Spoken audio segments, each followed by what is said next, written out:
Hello hello, अब आएगा। वो ऑफ था। वो ऑफ था।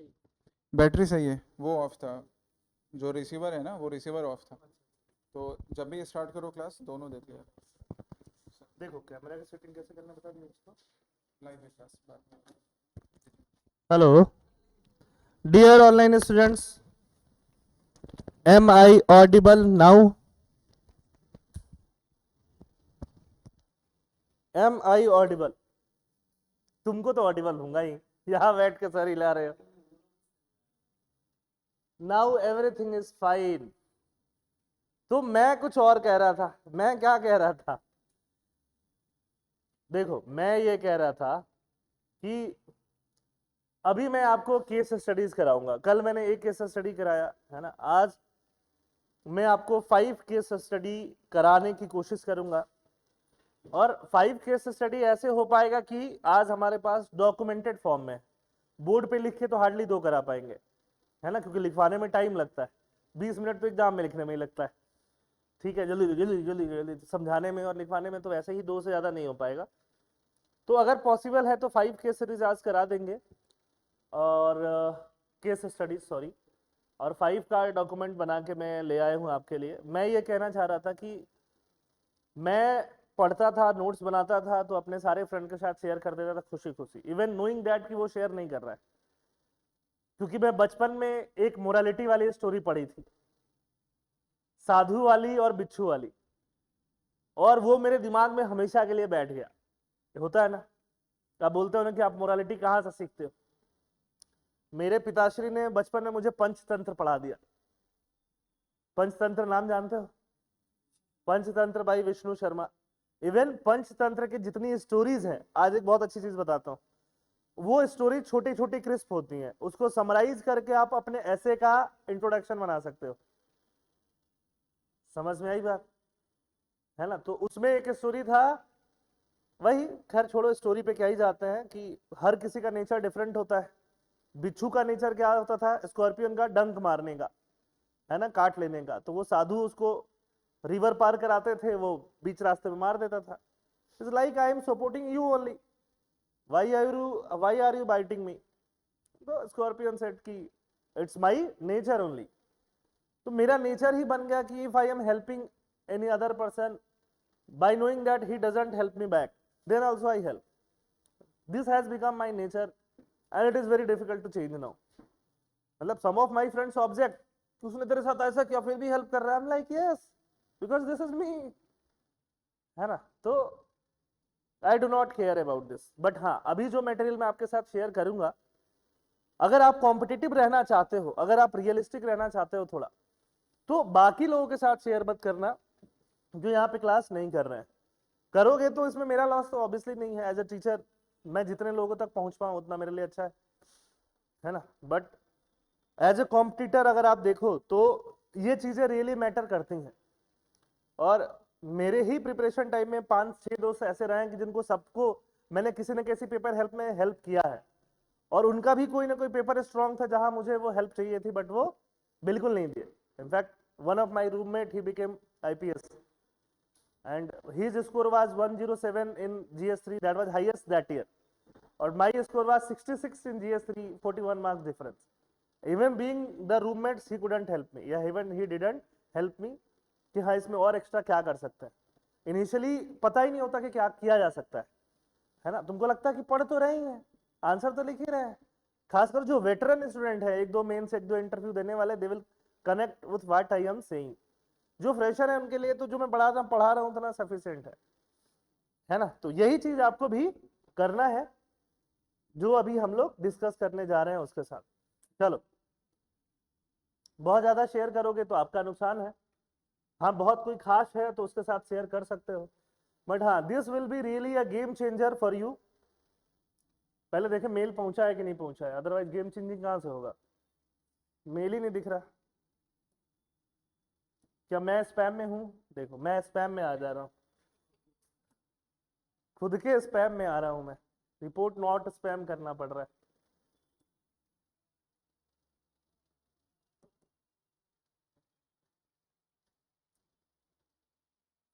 यस। हाँ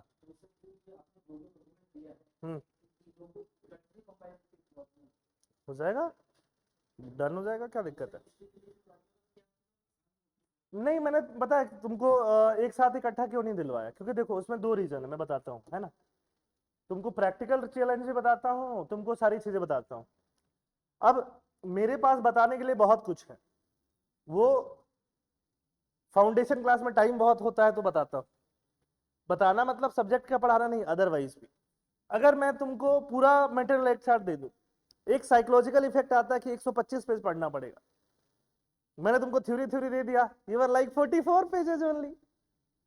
हेल्प किया ना तुमको, फर्स्ट पार्ट निकल गया ना। अभी मैं तुमको केस स्टडी का एक पार्ट दे रहा हूं, you are like 5 case study only. फिर एक और दूंगा, you are like 5 more case study only. तो ऐसे हेल्प करता है साइकोलॉजिकली, ये पहला पॉइंट है। दूसरा पॉइंट कि जब मैं पढ़ाते जा रहा हूं और न्यूज का कंटेंट आते जा रहा है, डेली न्यूज में कुछ ना कुछ चल ही रहा है, जैसे जैसे टाइम बीतेगा I will bring more dynamic content in your papers, है ना, इन योर मतलब जो भी स्टडी मटेरियल। डायनामिक का मतलब रिसेंट एग्जाम्पल, जितने ज्यादा से ज्यादा हो सके। इसीलिए मैं पहले से बना के रखूं, बहुत ज्यादा वो अवॉइड करता हूं, है ना। पुराने वाले होते ही हैं, ये होता है उनको दिया जा सकता है या तो अपडेट करके दिया जा सकता है, ठीक है। ये तो हम लोग का फोटो, पहला पेज तो ऐसे ही गया। दूसरे पेज में आ जाएगा केस स्टडीज। अब देखो ये 5 केस स्टडी है, मैं आपको क्लियरली बताता हूं। 5 केस स्टडी में 2 केस स्टडी आपका एपीएससी का ही पीवाईक्यूज है, क्योंकि वो केस स्टडी थोड़ा थ्योरेटिकल टाइप है। समझ में आ रही बात? तो थ्योरेटिकल केस स्टडी भी आता है, तो यहां पे उसके देने का लॉजिक ये है कि आप ये समझ पाओ कि ऐसे क्वेश्चन आए तो आपको कैसे लिखना है। और ये अपने आप में कंप्लीट आंसर है, इनसे बेटर क्या लिख सकते हो, लिख सकते हो एग्जाम में। कैसे लिख सकते हो वो भी बताऊंगा, बट ये गुड आंसर है। ये लिख के आओगे तो आउट ऑफ 20 मार्क्स 13-14 मार्क्स भी मिल सकता है पर केस स्टडी। समझ में आई बात? है ना। अपनी ही एक स्टूडेंट है, she has got 136 I guess in ethics, है ना, यहाँ पे एपीएससी लास्ट ईयर। मतलब शायद वो फिर अटेम्प्ट कर रही है, किसी और पेपर में मार्क्स कम है, हाँ बट ठीक है। तब मैंने उसको एथिक्स नहीं पढ़ाया था, बट मार्क्स आराम से ला सकते हो। देखो पहला क्वेश्चन हम लोग बात करते हैं, you are a district magistrate in a rural area. सही है, किस एरिया में हो? रूरल। तो लिखेंगे नहीं क्योंकि ये पूरा केस स्टडी ही है, इसमें फालतू मटेरियल नहीं है, तो लिखने से थोड़ा टाइम ज्यादा लगता है। कल आप लिख लिए, है ना। A local construction company has been contracted to build a government school. आप डीएम हो, लोकल कंस्ट्रक्शन कंपनी क्या कर रही है? एक गवर्नमेंट स्कूल बना रही। The project is behind schedule, late हो रहा है, and in your inspection you discover that the materials being used are substandard। जो मटेरियल यूज हो रहे हैं वो घटिया है। कैसे है? घटिया। सब स्टैंडर्ड समझते हो ना, पुअर स्टैंडर्ड के हैं। The contractor has a close relationship with a prominent political figure. Contractor का एक प्रोमिनेंट पॉलिटिकल फिगर से क्लोज रिलेशन है। ये सब तो मूवीज में देखते हैं ना आप, यही सब तो देखते हैं। और क्या देखते हैं? सिंघम। रियल में भी यही होता है, तभी तो movies are just the reflection of your society. Movies are high, movies थोड़ी हॉलीवुड थोड़ी देख रहे हैं हम लोग कि इंसेप्शन चल रहा है। हमारी मूवीज तो वही है, reflection of the society. It might lead to political backlash and effect of your career, अगर तुम क्या करो, एक्शन लोगे तो। However, ignoring the issue means compromising on the quality of education infrastructure for the children in the area। तुम समझे? क्या बात समझे? दो चीज समझे कि ये पूरा केस स्टडी है कि तुम डीएम हो, एक स्कूल बन रहा है, कॉन्ट्रैक्टर स्कूल बनवा रहा है, स्कूल में मटेरियल भी खराब लग रहा है और डिले भी चल रहा है, दोनों चीजें हो रही हैं। और कॉन्ट्रैक्टर किसी बड़े से पॉलिटिशियन का जान पहचान है ना। तुम उसके खिलाफ एक्शन लोगे तो 3 चीजें होंगी, एक तो स्कूल डिले चल रहा है और डिले होगा, होगा कि नहीं होगा? पहला चीज। दूसरा, तुम्हारे करियर पे भी संकट आ सकता है या फिर बैकलैश हो सकता है, संकट नहीं आया तो। ये 2 चीजें हो सकती है ना कभी भी। अच्छा, आईपीएस ऑफिसर को अपनी जान का खतरा रहता है कि नहीं रहता है? बोलो, वो रहता है। डॉक्टर को खासकर कॉन्टेगियस डिजीज जैसे कोविड में अपनी जान का खतरा रहता है कि नहीं रहता है? अरे डॉक्टर या जो भी हेल्थ केयर स्टाफ हैं, कोविड ट्रीट करने के टाइम उनको अपने लाइफ का खतरा था कि नहीं था? हुआ था ना। तो आर्मी, जो आर्मी वाले हैं, उनको अपनी जान का खतरा है कि नहीं है? है ना। अच्छा, क्या जब वो प्रोफेशन में जा रहे हैं, उनमें उस प्रोफेशन में जाने के पहले से ही उनको ये चीज पता है कि नहीं? बोलो। तो कहने का मतलब है कि हर प्रोफेशन में कुछ प्रोफेशनल हैजार्ड होते हैं। बोलो, प्रोफेशनल हैजार्ड होते हैं। In every profession there are some professional hazard that you have to deal with eventually. समझ में आ रही बात? तो ये हमेशा याद रखना और लिखना इसको कि तुम्हारे जान पे खतरा है, तो that is my professional hazard, I have to deal with it eventually. है ना, even before coming to the service. अच्छा, तुम्हारी नौकरी जा सकती है, तुम्हारा जॉब जा सकता है। My job is the part of my personality. समझ में आ रही बात? It's not like someone has gifted me my job और पोजीशन। मेरी गवर्नमेंट जॉब जाएगी, I will do something else, मे भी थोड़ा डिले लगा। यही तुमको केस स्टडी में डराया जाएगा ना, तुम्हारा जॉब चला जाएगा, तुम एक्शन लोगे तो तुम्हारी जान को खतरा आ सकता है। जान को खतरा आना is part of professional hazard. परिवार को खतरा आना is part of professional hazard. है ना, जॉब जाना, जॉब या जो भी तुम्हारा है, that is also part of professional hazard, but you are not dependent on that job. है ना, job is part of your personality, because of your personality you can get another job, maybe not the same job but some other job, you can gain some other means of employment or livelihood from somewhere else। पा सकते हो कि नहीं पा सकते हो? तो ये सब चीजों में ऐसे डालना है जहां भी डराया जाए। डरना नहीं है, नौकरी जाएगी तो जाएगी, ये करूंगा तो करूंगा, I will maintain this integrity. है ना, at the cost of even my life, at the cost of my job, at the cost of everything. This is what you are meant for. समझ में आ रही बात? ये चीज वहां कॉपी में दिखना चाहिए, झलकना चाहिए। तो ये क्वेश्चन तो बड़ा लल्लू है, इसमें तो जान का खतरा भी नहीं बता रहा। खतरा बता रहा है? नहीं बता रहा है ना। अच्छा, अब बोल रहा है mention the involved stakeholder, खुद से ही बोल दे रहा है। जनरली क्वेश्चन में ऐसा नहीं होता है, बट ये खुद से बोल दे रहा है, मुंह खोल के बोल दे रहा है ना। What are the ethical issues involve, possible course of. अच्छा, एथिकल इश्यूज बोल रहा है, डिलेमा नहीं बोल रहा है। डिलेमा में थोड़ा वर्सेज होता है, इश्यूज में मतलब एक लाइन में इश्यूज लिख सकते हैं, वर्सेस का जरूरत नहीं है। अच्छा, इशू मतलब डिलेमा मतलब दो चीजें हैं कॉन्फ्लिक्ट में आ रही हैं तो डिलेमा होता है। इशू मतलब एक ही चीज है, वो इशू है। तुमको इंटीग्रिटी दिखाना है, तुमको ऑब्जेक्टिविटी दिखाना है, तुमको बच्चों के लिए केयर दिखाना है, ये इशू है। डिलेमा मतलब तुमको अपनी नौकरी भी बचाना है, बच्चों का भी केयर करना है, ये एक डिलेमा है। कुछ समझे? समझ में आ गई बात? डिलेमा और इशू मतलब समझे? इश्यूज में डिलेमा भी लिख सकते हो, डिलेमा भी तो इश्यूज का पार्ट है। इतना टेक्निकल होने का जरूरत नहीं, बहुत सिंपल रखना है। बहुत सिंपल होता है एथिक्स और केस स्टडी, और सिंपल। जितना डीप में सोचोगे उतना ज्यादा परेशानी है। बेसिक सोचो, 4 क्वेश्चन करो, 4 और क्वेश्चन करो, तब तक सीख जाओगे, काम खत्म। Possible course of action and which is recommended among them, how to implement the recommended course of action.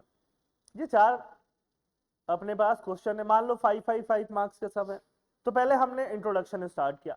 अच्छा, इंट्रोडक्शन में देखो, यहां जो इंट्रोडक्शन लिखा हुआ है वो छोड़ दो पहले, ये आपके ग्रुप में भेज दूंगा वैसे। बट इंट्रोडक्शन में देखो कि क्वेश्चन में इंटीग्रिटी की बात कर रहा है कि नहीं कर रहा है, क्वेश्चन में बच्चों का वेलफेयर, पढ़ाई की बात कर रहा है कि नहीं कर रहा है, बच्चों का पढ़ाई, right to education act article 21A के तहत आ रहा है कि नहीं आ रहा है? अरे आ रहा है। तो अगर हम चाहें तो आर्टिकल 21A भी इंट्रोडक्शन में डाल सकते हैं कि नहीं डाल सकते हैं? है ना, चाइल्ड के बारे में बात कर रहा है, ठीक है। Right to life, right to life तो डायरेक्टली इन्वॉल्व नहीं है, बट ये सारी बातें हम कर सकते हैं। बिल्डिंग गिर जाएगा तो वो भी कर सकते हैं, यही बोल रहा हूं मैं भी, पोटेंशियली इन्वॉल्व है ना। लेकिन जो एकदम डायरेक्ट होना वही इंट्रोडक्शन में डालो, बाकी बॉडी में तो सब डालो। आई बात समझ में? डायरेक्टली क्या दिख रहा है? आर्टिकल 21A दिख ही रहा है, दिख रहा है कि नहीं दिख रहा है? और डाल सकते हो, बट यहां मैंने नहीं डाला है, यहां मैंने बेसिक सा चीज दे दिया है। The situation necessitates a careful balancing act between maintaining integrity and accountability in public service and navigating the complex political landscape to uphold the community's best interest. कुछ नहीं समझ में आया तो ऐसा बेसिक सा भी इंट्रोडक्शन लिख सकते हो, इसलिए दिया है। आई बात समझ में? कुछ चमक गया कि आर्टिकल 21 ये डाल सकते हैं, ये डाल सकते हैं, तो वही डालना है। आई बात समझ में? अगर कुछ नहीं चमका तो ऐसा एक बहुत ये this is very generic statement, this is not very wonderful statement. तो आप बोलोगे सर क्यों दिया? क्योंकि तुम केस स्टडी कर रहे हो और एग्जाम का टाइम है और फटाफट लिखना है। जरूरी नहीं है कि आपको क्वेश्चन पढ़ते ही कुछ चमके। मुझे चमक जाता है बेस्ड ऑन एक्सपीरियंस, है ना। आपको भी धीरे धीरे चमकना समझते हो, अचानक से दिमाग में आ जाना। तुमको भी अचानक से दिमाग में आने लगेगा, बट अगर नहीं आया तो राइट जेनरिक इंट्रोडक्शन जिसमें इंटीग्रिटी, अकाउंटेबिलिटी ये सब वर्ड यूज कर लो। कुछ समझ में आया? अब बात करते हैं stakeholder in the scenario. Stakeholder में स्टूडेंट और उनके पेरेंट्स होंगे। क्वेश्चन में अलग से खोल के स्टेक होल्डर पूछा है ना। तो अगर खोल के पूछे तो तुम ऐसा कर सकते हो, स्टेक होल्डर का नाम भी दे दिया, स्टेक होल्डर का इंटरेस्ट भी दे दिया, स्टेक होल्डर का क्या इंटरेस्ट है और स्टेक होल्डर पे क्या इंपैक्ट पड़ेगा वो भी दे दिया। समझ रहे हो? स्टेक होल्डर है तो स्टूडेंट का इंटरेस्ट है कि नहीं, हाई क्वालिटी एजुकेशन उनको मिलना चाहिए कि नहीं मिलना चाहिए, उन पे इंपैक्ट क्या पड़ेगा, डायरेक्टली वो इफेक्टेड होंगे अगर कंस्ट्रक्शन रुक जाएगा तो ये दे सकते हो। बट ये देने में एक चीज ध्यान रखना है, क्वेश्चन में पूछे, हाँ टाइम का ध्यान रखना है।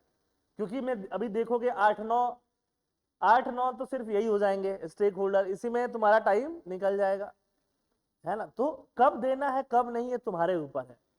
ये कब समझ में आएगा? टेस्ट लिखोगे तब कि प्रैक्टिकली पॉसिबल हो रहा है तुम्हारे लिए कि नहीं हो रहा है।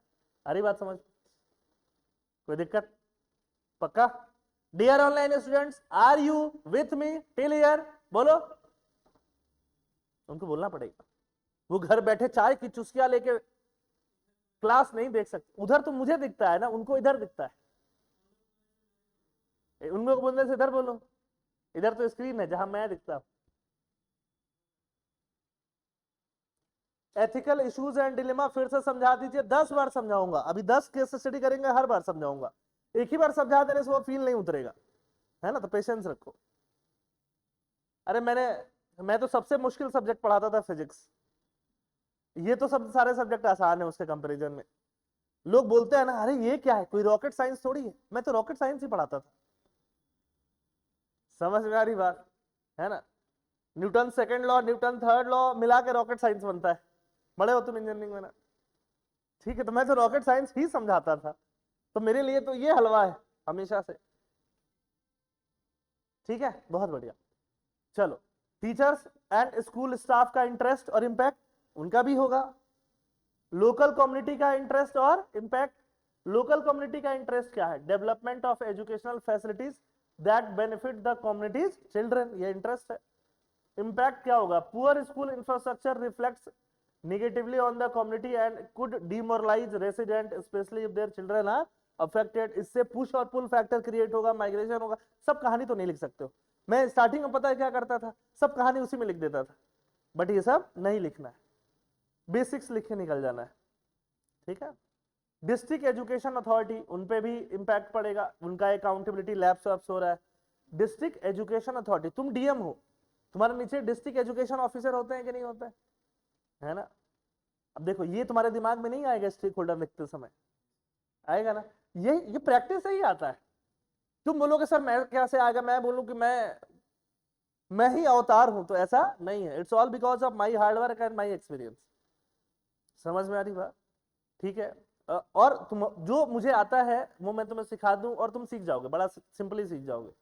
ठीक है। अभी तो ऐसा हो गया कि हमारे स्टूडेंट्स यहाँ के बहुत सारे इंस्टीट्यूट में पढ़ाने लग गए, पॉलिटी, आईआर। ठीक है। मैं देखता उनका फोटो लगा हुआ तो लगता था कि अरे 2 साल पहले तो मेरे पास ही आता था, कुछ बोलता ही नहीं था, क्लास कैसे ले रहा होगा। ठीक है। बट उनका एक यूट्यूब पे वीडियो देखते हैं तो लगता है चलो कुछ तो सीख रहे हैं, है ना। मे भी एपीएससी के लिए भी पढ़ा रहे हैं, कुछ लोग ग्रेड 3 के लिए भी पढ़ा रहे हैं, अच्छा ही कर रहे हैं। समझ में आ रही बात? तो उसका टेंशन नहीं लेना है। तो ये टेंशन नहीं लेना है कि सर आपके पास तो एक्सपीरियंस है, मैं कैसे सीख पाऊंगा, ऐसे 2 दिन में। लर्निंग प्रोसेस बड़ा सिंपल है, लोगों ने जानबूझ के इसको डिफिकल्ट बनाया हुआ है। लोकल कंस्ट्रक्शन कंपनी, उसका इंटरेस्ट तो है ही कॉन्ट्रैक्टर वाला, है ना। Completion of the project and the receipt of payment, पैसा चाहिए भाई, चाहिए कि नहीं चाहिए।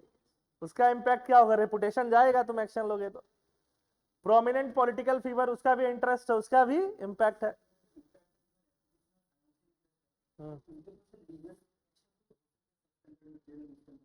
हो सकते हैं, बट उनका अच्छा, तुम किसी स्टेक होल्डर को देखते हो तो उसका इंटरेस्ट, उसका इम्पैक्ट देखो। तुम सीधे जजमेंट पे पहुंच रहे हो। तुम कहां पहुंच रहे हो, जजमेंट पे, कि उनके अगेंस्ट तो होना ही चाहिए। तो लीगल एक्शन ना वही है, रेपुटेशन जाएगा तो लीगल एक्शन लोगे तो जाएगा ही जाएगा, है ना। या तो इम्पैक्ट में 1 और 2 करके लिख दो, उतना करने की जरूरत नहीं था। समझ में आ रही बात। हाँ तुम सही बोल रहे हो। Prominent political figure, district magistrate, तुम खुद हो, तुम्हारा interest ensuring that public resources are used effectively and that the project is completed to a high standard while also considering career impact, अपना करियर बचाना है। समझ में आ रही बात। जो भी कौटिल्य और बाकी लोग भी कहते हैं तुमको अपना इंटरेस्ट खुद ही सेफगार्ड करना पड़ेगा। No one else will come to safeguard your interest. impact, responsible for project oversight and potential political fallout from any actions taken against the contractor, वो भी हो सकता है। गवर्नमेंट एंड फंडिंग एजेंसीज पे भी इंटरेस्ट होगा। Media and civil society, transparency, accountability, इनको maintain करना है। अब बात आता है क्या एग्जाम में ये सबका इंटरेस्ट और इंपैक्ट लिख पाओगे, नहीं लिख पाओगे।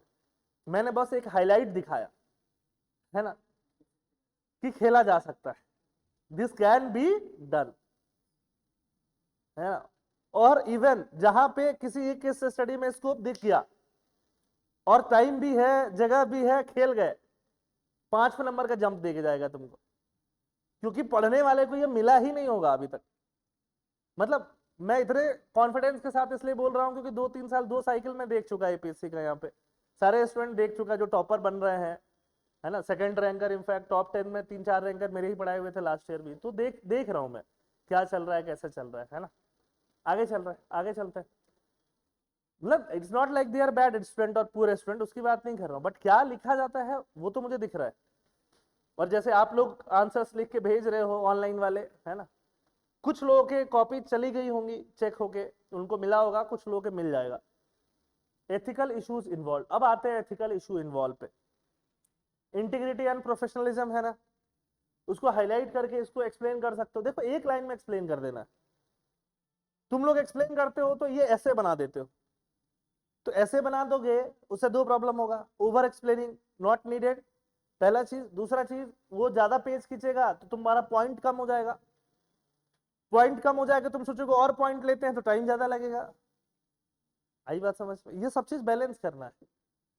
Ensuring public resource are used effectively and honestly, यही तो एथिकल इशू है तुम्हारे लिए, कि पब्लिक का पैसा है, इफेक्टिवली यूज होना चाहिए। ये तुम्हारा जिम्मेदारी भी है, इंटीग्रिटी भी है तुम्हारा। Public interest versus personal interest, balancing the welfare of public with personal career consideration. Accountability, holding the contractor accountable for substandard work, ये भी तुमको करना है कि नहीं करना है। फेयरनेस एंड जस्टिस, जस्टिस होना चाहिए। इसके अलावा और भी 2-3 पॉइंट दे सकते हो। समझ में आई बात। यही मैंने बोला कि जो आंसर है ये गुड आंसर है, इससे बेटर लिख सकते हो, ठीक है। और क्या एथिकल इश्यूज और क्या है इसमें, अगर राइट टू एजुकेशन वहां नहीं लिखा तो यहां लिख दो। नेशन बिल्डिंग का है, education is directly related to nation building, है कि नहीं है ना। We the people of India मिलके हम लोग कॉन्स्टिट्यूशन बना रहे हैं और वी द पीपल को ठगा जा रहा है, तो फिर that doesn't make any sense. लिख सकते हो अगेंस्ट द कॉन्स्टिट्यूशनल एथॉर्स, है ना, बिकॉज पब्लिक का जो वेलफेयर का क्राइटेरिया वो फुलफिल नहीं हो रहा, उसको फुलफिल कराना है। तो और भी एथिकल इश्यूज लिख सकते हो, कोई दिक्कत नहीं। हाँ जी,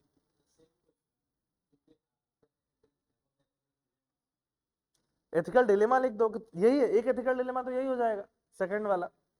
आ रही बात समझ में। फिर इसको एथिकल डिलेमास में कन्वर्ट करते जाओ, है ना, हो जाएगा। बड़ा सिंपल सा टास्क है। अगले क्वेश्चन में, अब जैसे आज एथिकल इश्यूज वाले में बहुत सारा लेके आया, फिर अगले दिन में एथिकल डिलेमास वाले बहुत सारे लेके आऊंगा। 2 ही क्वेश्चन आता है, इश्यूज और डिलेमा, काम खत्म।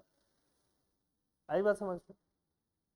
Fairness and justice, possible course of action. Course of action जब बोलो क्या क्या एक्शन ले सकते हो, तो उसका मेरिट और डिमेरिट बताना बहुत जरूरी है।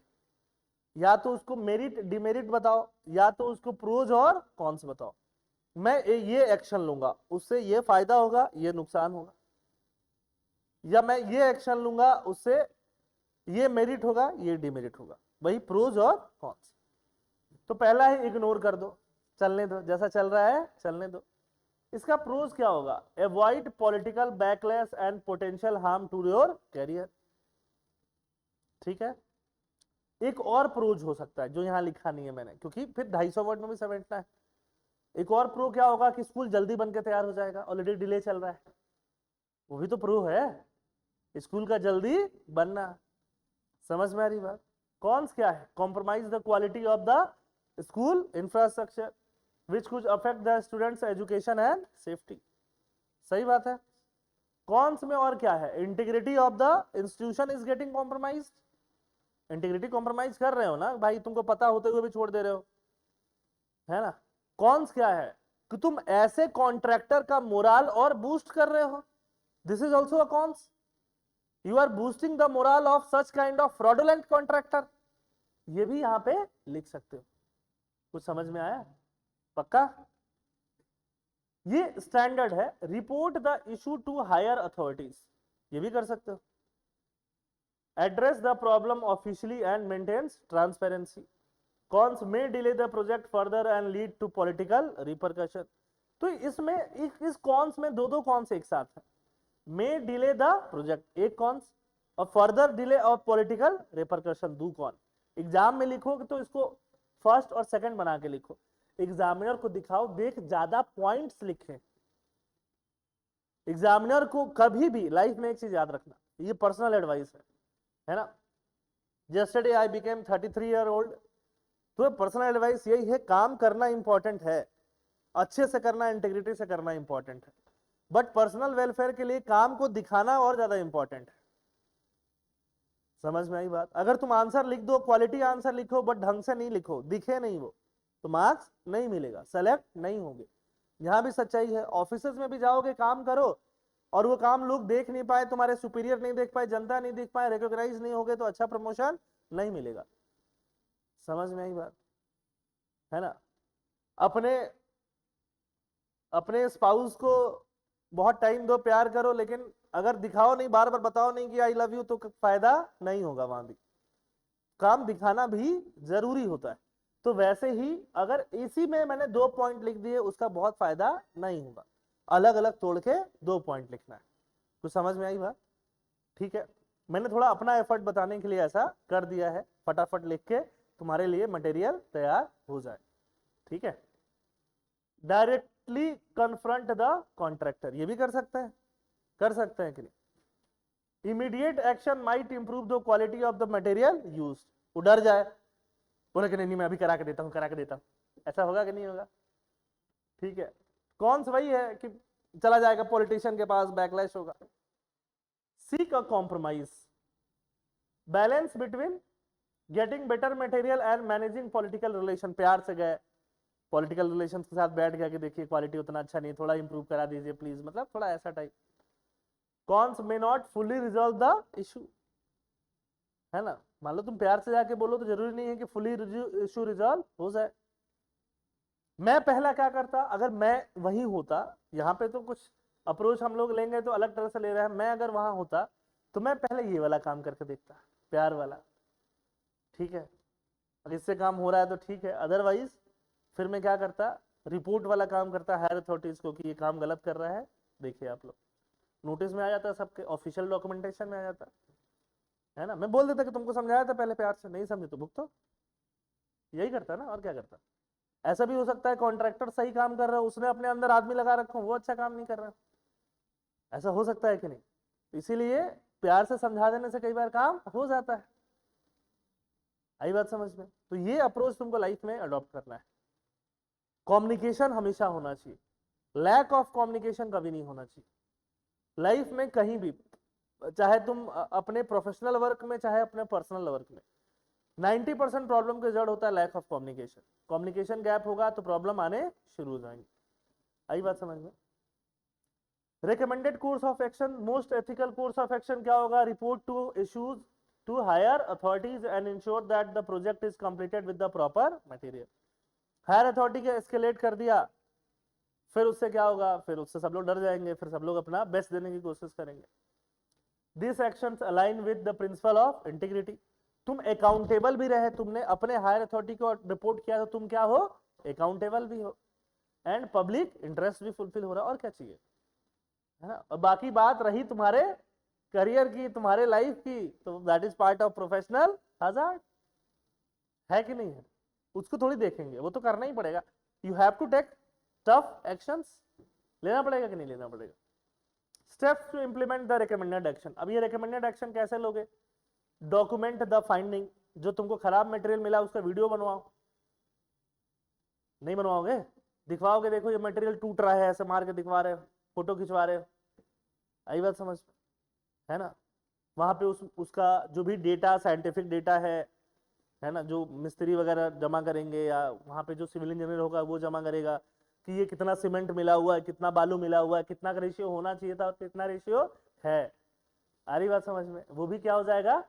फाइंडिंग्स हो जाएगा। फिर रिपोर्ट किसको कर दोगे? हायर अथॉरिटीज को।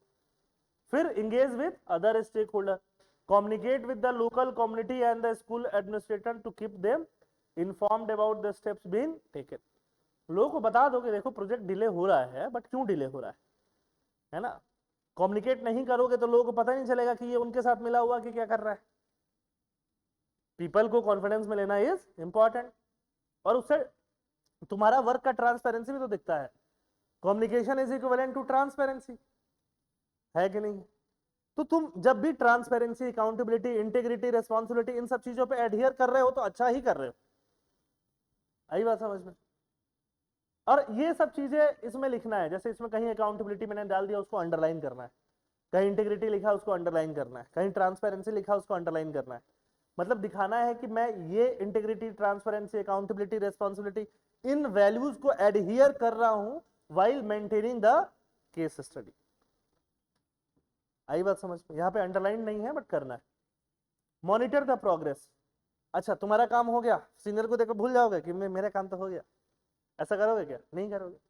You will follow back. Follow up लोगे कि नहीं लोगे? फॉलो अप लेना जरूरी है ना। फॉलो अप नहीं लोगे तो काम कितना हुआ, नहीं कितना हुआ, वो तुम्हारा डिस्ट्रिक्ट है, you are responsible. Follow up लो। Ensure the corrective actions are taken and monitor the project to completion. Monitor the project to completion, complete होने तक मॉनिटर करते रहो, to guarantee the use of quality materials. अच्छा सही लग रहा है? ऐसा लग रहा है कि तुम एज ए सिविल सर्वेंट ही ये काम कर रहे हो? प्रोफेशनल फील आ रहा है कि नहीं आ रहा है? और तुम्हारा कॉपी चेक करने वाले भी प्रोफेशनल ही होंगे, मजा ही आ जाएगा उनको। कई बार देखते हो ना कि सिविल सर्वेंट के जो रिलेटिव्स होते हैं, बेटे बेटी होते हैं, they score very high marks in ethics on such papers. Why? क्योंकि सेम वैल्यूज वहां ट्रांसफर हो रहा है। उनको केस स्टडी उनके पापा पढ़ा रहा है, वो बोल रहे हैं केस स्टडी छोड़ो, क्या सर ने दिया है, मैं जो बोलता हूँ वो करो। बचपन से वो लड़की या लड़का देख रहा है कि पापा ने 10 ऐसा केस स्टडी फेस किया है, उसे खुद ही पता है कि पापा ने क्या क्या एक्शन लिया था। आ रही बात समझ में? ठीक है, this is how things work. Prepare for political backlash. अब ये केस स्टडी मैंने कहां से बनाया? मेरा ही एक फ्रेंड है आईएएस, है ना, 6-7 ईयर्स हो गए उसको सर्विस में, उसी का केस स्टडी है ये। समझ में आई बात? उसने जो एक्शंस लिए हैं, जैसे लिए हैं, वही प्रॉपर वे में मैंने डॉक्यूमेंट करके डाल दिया।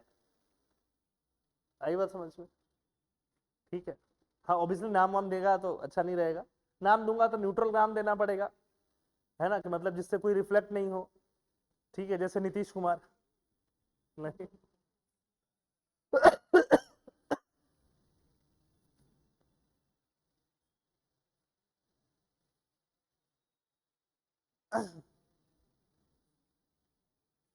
Prepare for political backlash. Prepare भी तो रहना पड़ेगा। तुमने कंप्लेन कर दिया है तो ऐसा थोड़ी है कि बैकलैश नहीं होगा, है ना। प्रिपेयर तो मेंटली भी प्रिपेयर रहना पड़ेगा कि हजार्ड है, देखेंगे। तुम बोलते हो ना जब बहुत परेशान हो तो लास्ट में क्या बोलता हो? चलो छोड़ो जो होगा देखेंगे। तो mentally you have prepared yourself, यही कर रहे हो ना, तो उसी को लिखना है, prepared for backlash. Be prepared for political repercussion bye maintaining A clear record of all actions. and decision made showing that they were in the public best interest. Politician तुमको क्या कर सकता है? शो कॉज नोटिस इशू करवाएगा, transfer करवाएगा, बोलेगा कि कैसे लिया एक्शन, क्या लिया, तुम दिखा सकते हो। पॉलिटिशियन तुमको, अब पॉलिटिशियन कैसे आके बोलेगा? यही आके बोलेगा 50 लोग, अब कम्युनिटी में 500 लोग रहते हैं, वो अपने 20-25 लोगों को बुला लेगा या सिर्फ उन्हीं को भेज देगा, बोलेगा देखो इस डीएम ने स्कूल रुकवा दिया, बच्चे कैसे पढ़ेंगे हमारे, 4 बच्चे लाके खड़ा कर देगा। यही सब कर सकता है कि नहीं कर सकता है? ये समझ रहे हो? प्रैक्टिकल जो हुआ है वही बता रहा हूं। समझ में आई बात? यही एग्जैक्टली वही सब चीज बोल रहा हूं। By choosing to report the issue and ensuring that the construction meet the required standard, you uphold the ethical principle of public service. This decision, while potentially challenging, demonstrate a commitment to integrity, accountability and the welfare of the community.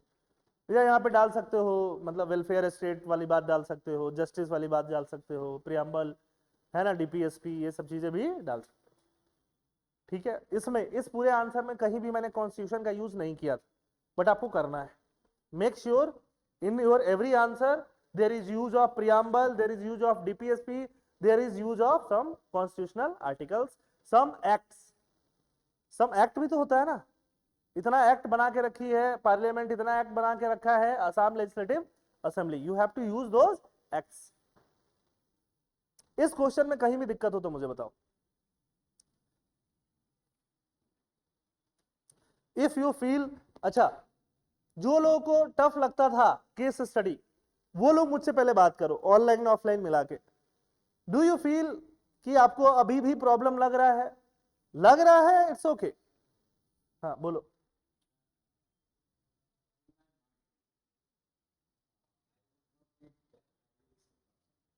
कौन सा person?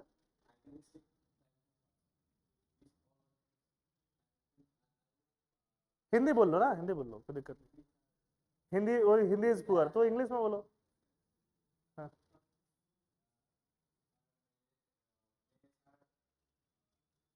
Speak in Asomiya.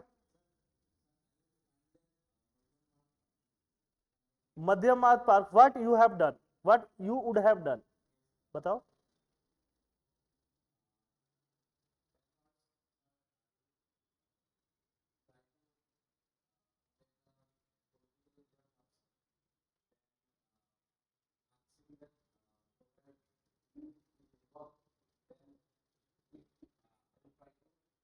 In the case study, it is nowhere written that, in the scenario of the case study, it is nowhere written that political leader is involved. It is just written contractor is very close of political leader, है ना?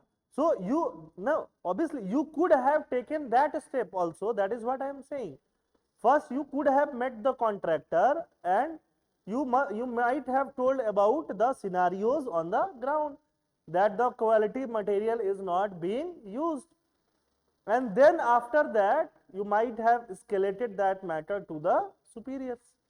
You could have done that, है ना? It is no, but you just need to justify your action, why you are adhering to the particular actions, है ना?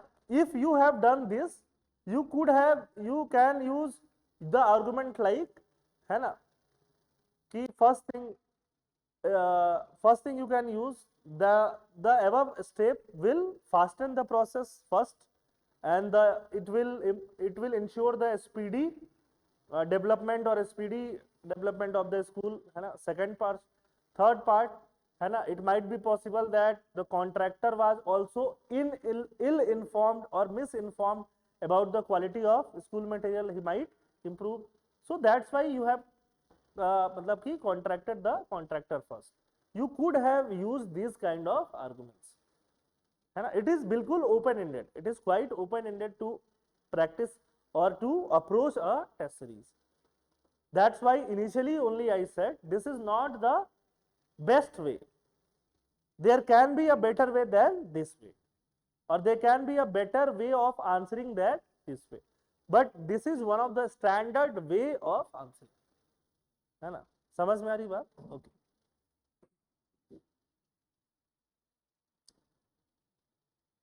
Gidon is saying, sir, very time consuming. for 20 minutes before writing one whole page to study for solving the case, how to reduce the time in exam. That is very much practical. I have seen your case study means APSC case study, and I have appeared in UPSC case study. If the length of APSC case study is this much, the length of UPSC case study is this much. So UPSC case studies are very time consuming. Even if you are reading from the front, you have forgot, when till you finish your reading the question, you forgot what was written initially in the question. So this kind of things happen, but there is just one thing to reduce the time. There is just one thing. I am telling you. What is this? Practice. It is not possible. It can never be possible that just by looking at it, just by thinking that, oh, case studies are easy and you can write like this, just by attending the classes, you will attend the case study in the exam and you will finish them within the stipulated time. It is not going to happen. You have to have practicing these kind of test series at your home in the test papers. Write, again I am telling you, write, please write at least 10 case studies before going to the final exam. Those who have taken test series here or elsewhere must attend the test series, must attend the test paper. It's not like you have purchased it and that's it. Attend the test paper. That is first. What is the second responsibility? Bolo.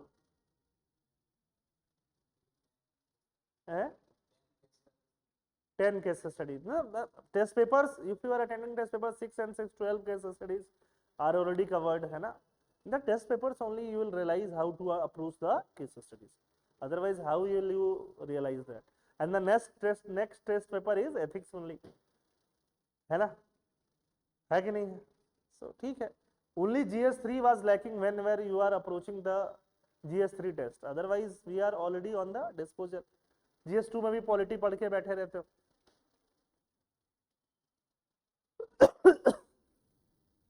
देखो, the second question is your PYQ. देखो, what is the length? इतना छोटा सा है, नन्ना मुन्ना रही हूँ, है ना? It's very simple. Case studies were so frustrating in the examination. Let me tell you. मतलब when I used to look at the paper, I was like, एक पेज का केस स्टडी पढ़ते पढ़ते भूल जाता था. 2 बार 3 बार इन द मिड वाइल 2 बार 3 बार पढ़ना पड़ता था. बट अच्छा देखो, यू हैव सपोज तुमने आज बाइक चलाना सीखा, ठीक है, और तुमको एक खाली रोड से 10 किलोमीटर जाना है. It will take some time, है ना? थोड़ा एक्सपीरियंस हो जाएगा, the time will reduce automatically. But road खाली नहीं है, road is bumpy and also crowded. You need more experience. समझ में आ रही बात? एक्सपीरियंस कैसे होगा? जितना बाइक चलाओगे वैसे होगा. केस स्टडी का एक्सपीरियंस कैसे होगा? जितना केस स्टडी करोगे वैसे होगा. आई बात समझ में, है ना? There can not be any other way. Time देना पड़ेगा, जो डिमांड करता है वो देना पड़ेगा. चलो, second case study is very easy. There are situations where a public servant face dilemma between what is written in the law and what her empathy and compassion calls for. ये होता है ना, लॉ ये बोलता है कि बिना proper document देखे इनको सर्विस नहीं दो, और जो सर्विस मांगने आया है उसका एज 80 इयर्स है. वो बोल रहा है प्लीज मुझे फ्री हेल्थ केयर दिलवा दो, मेरा आयुष्मान भारत कार्ड बना ही नहीं है या खो गया है. प्लीज मुझे राशन दिलवा दो, मेरा राशन कार्ड खो गया है या बना ही नहीं है.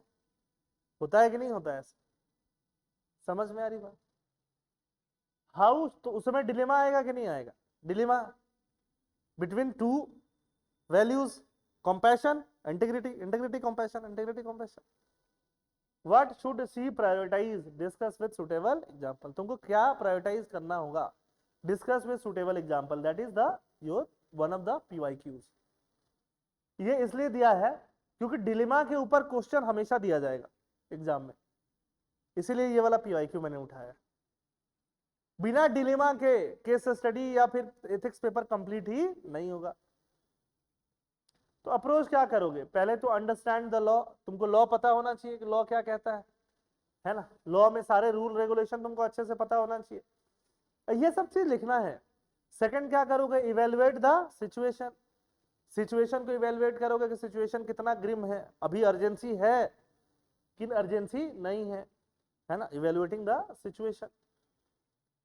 Seek guidance of your superiors if need be, ठीक बात है, गाइडेंस, क्योंकि मान लो you are young and you do not have come across certain situations, you can contact your senior superiors and ask for the guidance, कर सकते हो कि नहीं। स्पेशली ACS ऑफिसर के ऊपर तो IAS ऑफिसर होंगे जनरली, तो you should seek your guidance for your superior.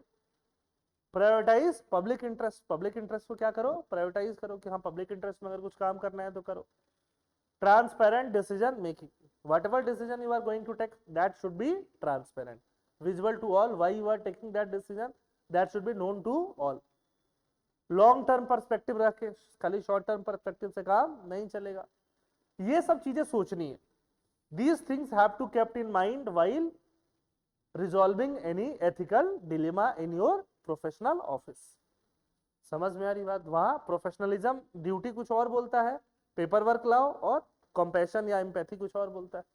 तो ये सारा चीज दिमाग में रखना पड़ेगा। अब बात हो रही है प्रायोरिटाइज किसको करोगे, सबसे पहले हमेशा किसको प्रायोरिटाइज करना है, रूल ऑफ लॉ को। You can not compromise the rule of law, you have to adhere the rule of law. तो समझ में आ रही बात, you can not, you can never, you should not compromise the rule of law. For adherence of rule of law you are on this office. अरे समझ में आ रहा है, पक्का, ठीक है। फिर उसके बाद रूल ऑफ लॉ के बाद क्या दिखा दो, कंपैशन भी दिखा दो, है ना। अच्छा, अब सिनारियो देख लेते हैं। सिनारियो क्या है, सिनारियो यही है कि एक पब्लिक सर्वेंट ऑफिस में था, लोकल वेलफेयर प्रोग्राम चल रहा था, है ना। कोई फैमिली आई जिन फैमिली के पास कोई इमरजेंसी असिस्टेंस चाहिए था, बट कुछ ब्यूरोक्रेटिक रिक्वायरमेंट मिसिंग था। ब्यूरोक्रेटिक रिक्वायरमेंट मतलब पेपर वर्क वगैरह मिसिंग था। However, their situation is critical and waiting of the paperwork to be completed could lead to severe hardship or danger। उनके life को खतरा हो जाता है। जैसे ये केस बहुत आने लगा जब से ज्योति कुमारी का डेथ हुआ in Jharkhand. Jyoti Kumari was a girl with age 16 years and she died because of hunger, है ना। और because of hunger she died, और इंडिया में ऑलरेडी एक्ट चल रहा है, नेशनल फूड सिक्योरिटी एक्ट, जो फ्री खाना दे रहा है। Then also she died. Free खाना मतलब फ्री फूड ग्रेन, ऐसा नहीं पका कर देगा, free food grain. Why she died, when she was और the family was able to receive free food grain, because Aadhaar से लिंक कर दिया गया सब कुछ, उसका आधार कार्ड बना ही नहीं था, उसको राशन शॉप पे राशन ही नहीं मिला, बहुत दिन तक नहीं मिला। She didn't know whom to consult, where to go, समझ में आई बात, और she died out of hunger. So after that the scenario picked up in the whole country, opposition started abusing Aadhaar and all। obviously आधार की गलती नहीं है, but implement करने वालों की है ना। पेपर वर्क तुम आज से चाहिए, पेपर वर्क इंप्लीमेंट करते करते टाइम लेना चाहिए हमेशा। समझ में आ रही बात, पहले क्या होना चाहिए, फ्लेक्सिबिलिटी होना चाहिए, है ना। कल गवर्नमेंट, वही वाला बात हो गया डिमोनेटाइजेशन वाला, है ना, GST वाला, टाइम तो दो बीच में सिचुएशंस को अडेप्ट करने का, पेपर बनवाने का। एक्शन के स्टेप्स क्या है, एसेस इमीडिएट नीड, पहले इमीडिएट नीड को एसेस कर लो। Evaluate the severity of the family situation and the potential harm that could come from waiting, wait करने से क्या पोटेंशियल हार्म होगा, उससे क्या कर लो, एसेस। ये कीवर्ड है, एग्जैक्ट यूज कर सकते हो, एग्जैक्ट। फाइंड लीगल फ्लेक्सिबिलिटी, ये सब कीवर्ड है, यूज करना है, लीगल फ्लेक्सिबिलिटी को फाइंड करो, है ना, look for any clauses within the law that allow for discretion in emergency situation. Generally law में ऐसे क्लॉजेस होते हैं, it's not like you always होंगे, बट 70-80% टाइम ऐसे क्लॉजेस होंगे in emergency situation what you can do. Obviously you are a public servant, you have certain discretions. आई बात समझ में? Many laws have provision for exceptions in case of urgent need. Consult supervisor, obvious बात है। Provide immediate relief, वो कहीं से दिलवा दो उनको। If possible, देखो लिखा, within the legal framework, provide immediate temporary relief while the formal process is expedited. Formal process मतलब पेपर वर्क को एक्सपेडाइट कर दो, यार देखो इनका पेपर वर्क बनाओ जल्दी, तब तक कुछ टेम्पोररी हो सके तो करवा दो। यहाँ पे एक चीज मिसिंग है, वो एक और चीज यहाँ पॉइंट ऐड कर सकते थे।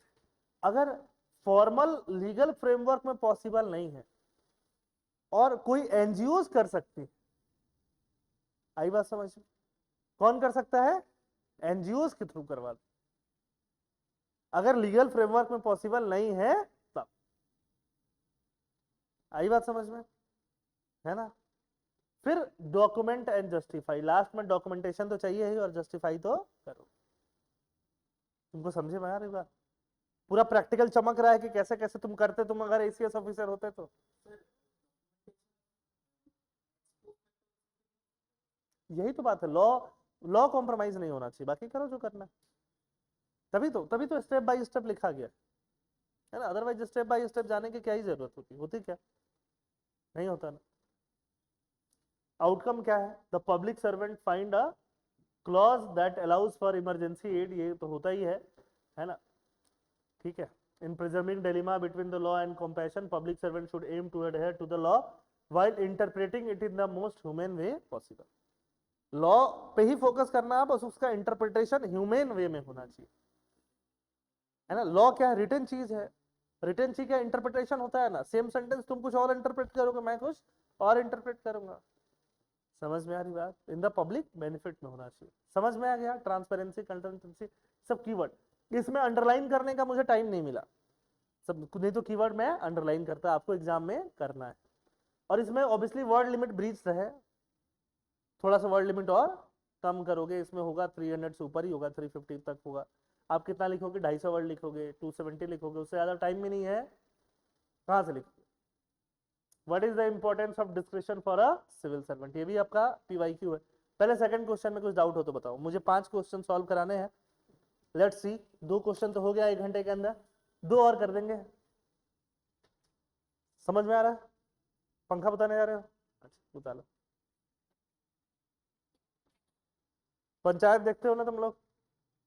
पंचायत सीरीज देखा है ना? पंचायत वेब सीरीज सीजन 1 देखा है?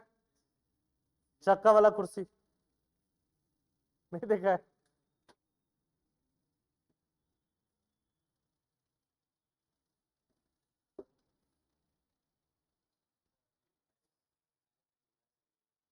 You have to revise again. Panchayat series revise. Revise after the exam only.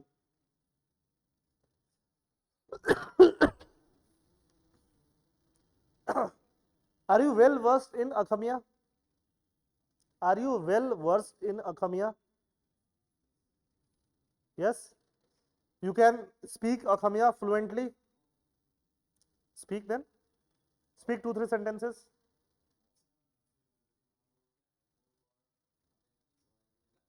Good. Why I have asked? I have asked because of the reason that in the interviews, mostly 70% to 80% Akhamiya will be used. 20-30% you can use Hindi and English, है ना? So if you are not very comfortable with using Akhamiya, they will deduct your marks in the interviews. So if you are not, just after the mains, I will recommend you to be thorough with speaking Akhamiya language. होगा अखमिया ही बोलो, 100% अखमिया बोलो, है ना। Even obviously you understand English but you are not very fluent in conversing, so if they are asking any question in English, you can translate the answers in Akhamiya, no problem, and the next person will ask in Akhamiya only, है ना, because देखो in this is in the PCS exams they prefer local language candidate in every PCS exam, है ना. For example UP, है ना, तो UP will prefer Hindi, Bihar will prefer Hindi. So, or obviously all of the India is mostly speaks Hindi apart from some South Indian states. So any candidate from any part of the India gets selected in UP and Bihar PCS examination, है ना. हाँ वही बोल रहा हूँ मैं, exactly this is what I am saying. No, मतलब every time a student comes to us after declaration of result, means result, and they are like कि सर मेरा खमिया अच्छा नहीं बोल पाता मैं. हम तो तुम 4 महीने से कर क्या रहे थे? Why you have wasted the 4 months? In the 4 months you could have learned some words, some pronunciation, some phrases, है ना, and most of the time you can answer the question in English and put some akhamiya in it. Deal done. समझ में आ रही बात? 4 महीने में तो मैं सीख जाऊंगा, तो जिसका नेटिव है जो थोड़ा कम भी आता है वो तो सीख ही जाएगा. मतलब 4 महीने अगर मैं फोकस करूं, if I start focusing at how to मतलब इम्प्रूव, और लवासना में सिखा मतलब जो भी आईएएस का ट्रेनिंग होता है लाल बहादुर शास्त्री नेशनल एडमिनिस्ट्रेटिव जो भी एकेडमी है ना, लवासना, वहाँ पे लैंग्वेज एक एक ऑप्ट करना होता है. जो भी लैंग्वेज आप ऑप्ट करो कर सकते हो, जो भी शेड्यूल्ड लैंग्वेज है अपने उसमें से, है ना, तो उसमें से ठीक है. अब मेरा ही one of my junior is posted here as a commissioner in Guwahati college junior, so he is very well versed in Akhamiya. ठीक है, I am like how come you are so well versed, teach me also. He is like sir वो थोड़ा लवासना में सिखा दिया था, थोड़ा लोगों से बात करके आ गया. ठीक है, तो it's very easy. He is from MP, है ना, उसका लैंग्वेज भी बिल्कुल मैच नहीं करता होगा. आई एम फ्रॉम बिहार, मैंने तो बहुत सारा डिक्शनरी मैच करता है. भात, काट, बेसी, बहुत सारा डिक्शनरी इज सेम ओनली. चलो, thank you Vinod, thank you very much.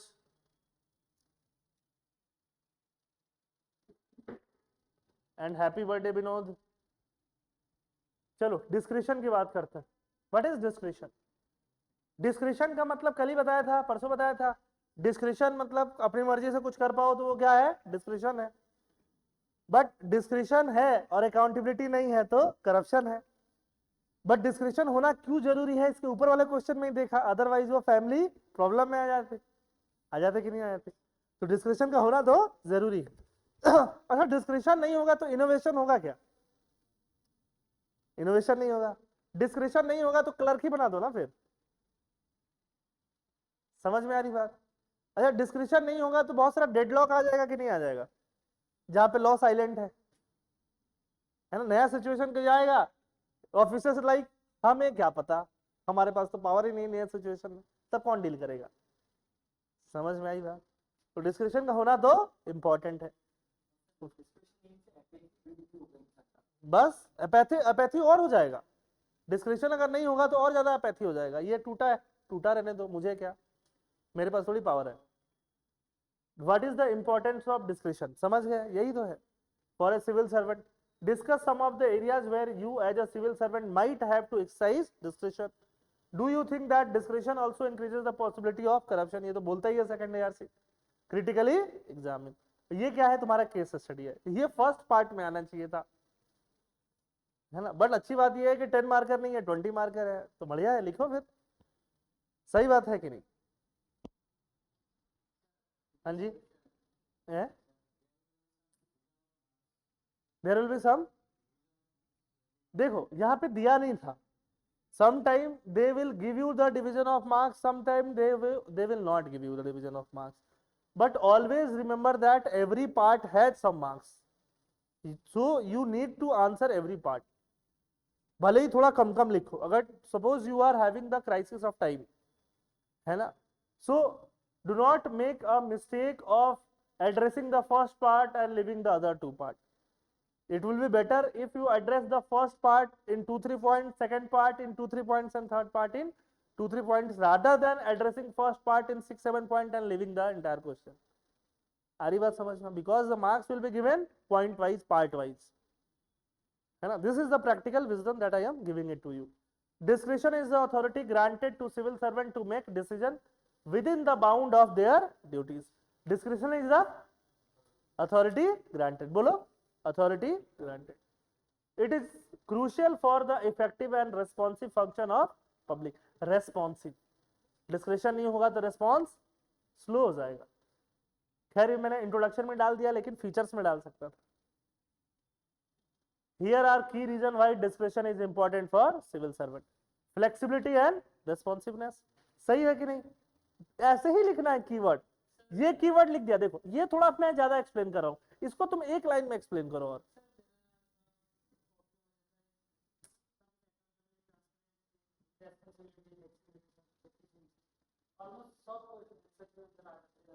सब आंसर के अंदर आएगा. सब आंसर के अंदर आएगा.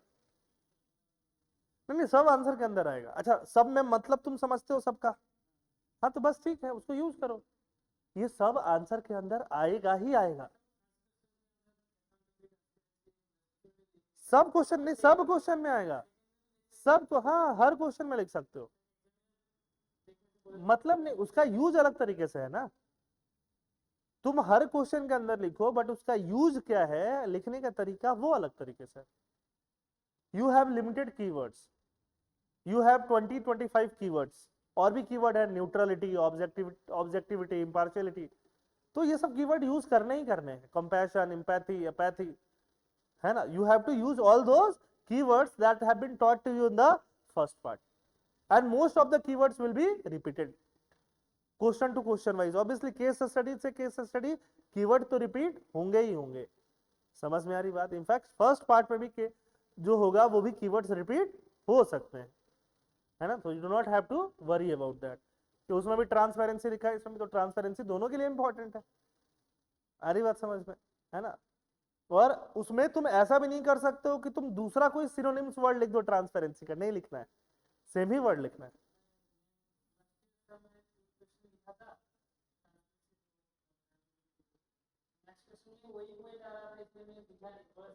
हाँ नहीं नहीं, लिखना है, टेंशन नहीं लेना है. लिख के दिखाना है, टेंशन नहीं लेना है. ठीक है. ठीक. देखो इसमें तो मैंने कीवर्ड भी तो नया नया ला रहा हूँ. फ्लेक्सिबिलिटी, रेस्पॉन्सिवनेस, ये तो नए कीवर्ड बहुत सारे हैं ना यार. इफिशियंसी, है ना. अब इफिशियंसी में मैंने एग्जांपल डाल दिया है. डॉक्टर बीला राजेश, नाम जानते हो. Initiative was the 104 helpline for medical emergencies, providing timely assistance to rural communities and improving healthcare accessibility. है ना. ये आसाम की नहीं है, आई डोंट थिंक तो आसाम की है, या एक बार देखना पड़ेगा आसाम की है कि नहीं है. यहाँ 108 है ना, ये आई थिंक उधर का है, साउथ इंडिया किसी स्टेट का है ना, आंध्र प्रदेश वगैरह का है. डॉक्टर बीला राजेश, ठीक है. कर्नाटक या आंध्र प्रदेश का होगा, देखना पड़ेगा. तो but this is an example, India level example you can use. अब इसको छोटा करना है. मैंने ये 3 लाइन में जो लिखा ना, इसको छोटा करना है. For example civil servant doctor, for example initiative of civil servant doctor Beela Rajesh, है ना, to use 104 helpline for medical emergency. बस. अब मेडिकल इमरजेंसी के लिए हेल्पलाइन यूज होगा तो ऑब्वियसली टाइमली असिस्टेंस मिलेगा कि नहीं for medical emergency to rural communities. बस समझ में आई बात? To rural communities. बस, बाकी एक्सप्लेन करने की जरूरत नहीं है. हेल्पलाइन नंबर से हेल्थ केयर नहीं मिलेगा तो क्या मिलेगा? अलुआ मीटिंग नहीं ना. तो इस एग्जांपल्स को भी छोटा करना होता है. अपनी बात कम शब्दों में कहना है ना. उसको लिखोगे तो फिर लिखते जाओगे, टाइम भी ज्यादा लगेगा. बात उतनी ही कहा तुमने तो तुम्हारा मार्क्स भी नहीं बढ़ा, टाइम भी ज्यादा लगा, पेज भी ज्यादा लगा. Doesn't make any sense. Contextual judgement. अच्छा, तुम्हारे पास डिस्क्रिप्शन होगा तो तुम कॉन्टेक्चुअली जज कर पाओगे स्पेसिफिक सर्कमस्टांसेस को, है ना, कि अच्छा ये सही है कि ये सही है. तुम्हारे ऊपर वो अथॉरिटी होगा तभी तो जज कर पाओगे, अदरवाइज कैसे जज कर पाओगे. Innovation encourages creative problem solving and innovation by allowing civil servant to experiment with new approaches within the scope of their authority. innovation तो डिस्क्रिप्शन होगा. तो अब इतना एक्सप्लेन करने की जरूरत नहीं, इसको एक लाइन में लिख दो. मैंने मॉडल आंसर में तुमको अच्छा लिख के दिया है. Human element, facilitate a compassionate and human centred approach in public service. Description होगा तभी कर पाओगे, जैसे ऊपर में दिखा. आया इनोवेशन भी दिखा, इमरजेंसी से टैकल करने का भी दिखा, और कंपैशन भी दिखा। Areas where discretion might be exercise, policy को इंप्लीमेंट करते समय, है ना। Adjusting the implementation of policies to suit local condition, हर लोकल कंडीशन में पॉलिसी को थोड़ा अलग तरीके से इंप्लीमेंट किया जाता है। आई बात समझ में, थोड़ा डिस्क्रिशन होगा तो लोकल कंडीशन सूट हो पाएगा। Resource allocation, deciding on the allocation of resources such as fund, personnel, material based on priority needs and available resource, है ना। मान लो डिजास्टर आया, यहाँ लोग भीड़, यहाँ पे ज्यादा लोग फंसे, यहाँ कम, तो डिस्क्रिप्शन होगा तभी तो भेज पाओगे ना कि हाँ यहाँ ज्यादा लोग जाओ, यहाँ कम लोग जाओ। अदरवाइज तो क्या बोलोगे, नहीं 50-50 जाओ, डिस्क्रिप्शन नहीं होगा तो। इमरजेंसी रिस्पॉन्स तो सेल्फ एक्सप्लेनेटरी है। पब्लिक सर्विस डिलीवर करने में, एड्रेसिंग स्पेसिफिक केसेस और request from citizen that may not be fit neatly into pre defined categories. मान लो कुछ तुम्हारे आसपास की कम्युनिटी कुछ स्पेसिफिक डिमांड कर रही है, वो किसी प्री डिफाइंड कैटेगरी में नहीं आता, हेल्थ में, एजुकेशन में, कुछ वैसा प्री डिफाइंड में नहीं आता, बट तुम्हारे पास अलग से डिस्क्रिप्शन है, कुछ उनके लिए एक्स्ट्रा भी कर सकते हो, तो एक्स्ट्रा कर सकते हो। फिर law enforcement, police officer using description to use warning instead of citation or deciding on the appropriate level of force, लाठी मारना है, पानी मारना है, समझ में आ रही बात, आंसू गैस, टीयर गैस मारना है, तो वो भी डिस्क्रिप्शन का पार्ट है। Description and the possibility of corruption, yes, इसमें लिख सकते हो honey on the tongue, it is not possible not to taste it, है ना, लिख भी दिया है मैंने, ठीक है। Abuse of power, lack of transparency, जब आपके पास डिस्क्रिप्शन है और आप ट्रांसपेरेंसी नहीं दिखाइए तो उसमें करप्शन का चांस आ जाएगा।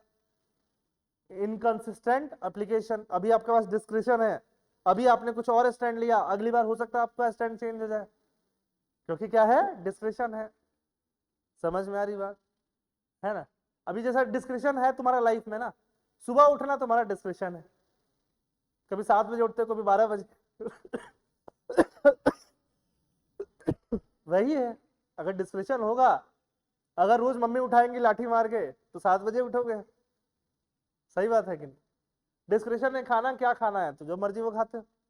इनकंसिस्टेंट रहता है कि नहीं रहता है। Opportunities for bribery, description minus accountability is equal to corruption, कौन बोलता है, सेकंड ईयर से। इतना एक्सप्लेन नहीं भी करोगे तो चलेगा, ये तो मॉडल आंसर है। Mitigating corruption risk, corruption risk को कम करने के लिए क्लियर गाइडलाइन होना चाहिए। क्रिटिकली एनालाइज कर रहे हैं डिस्क्रिप्शन को कैसे यूज करना है, उसका भी क्या होना चाहिए, गाइडलाइन, कि अगर आपने कोई स्टेप लिया है तो उसको डॉक्यूमेंट कर दो ट्रांसपेरेंसी के साथ, उसके लिए क्या चाहिए, क्लियर गाइडलाइन चाहिए। सही बात है कि नहीं है। ट्रांसपेरेंसी, अकाउंटेबिलिटी मैकेनिज्म, अकाउंटेबल आपसे कोई पूछे, ऑडिट्स हो, ओवरसाइट बॉडीज हो, है ना, आपके ऊपर कोई ओवर बॉडीज हो, विसिल ब्लोअर का प्रोटेक्शन हो।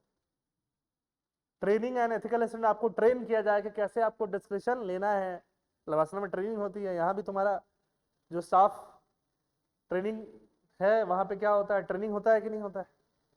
पब्लिक पार्टिसिपेशन, डिस्क्रिप्शन में आप पब्लिक पार्टिसिपेशन में इन्वॉल्व कर सकते हो, एनजीओज वगैरह कि बताओ क्या डिसीजन लेना चाहिए, सही बात है कि नहीं। Description is a vital tool, फिर वो बोल बच्चन आ गया ना, कहानी वानी, करप्शन रोकना, ये वो कंक्लूजन हो गया। सही है, 3 क्वेश्चन हमने कर लिया, आसान था। अच्छा मुश्किल लग रहा है, ऐसा कुछ लग रहा है कि बहुत मतलब पता नहीं कहाँ से वर्ड्स लेके आ गए, फिलोसफी भर दी, ये कौटिल्य, एक आध बेसिक लाइन तो यूज करोगे तभी तो मार्क्स मिलेगा। अभी तो इसमें मैंने कम ही यूज किया है, ठीक है, क्योंकि अभी आज 2 दिन से नोट्स बना रहा था तुम्हारा, कल आधा बनाया, आज आधा बनाया, तो टाइप बैठ के टाइप करना पड़ रहा था सारा। हाँ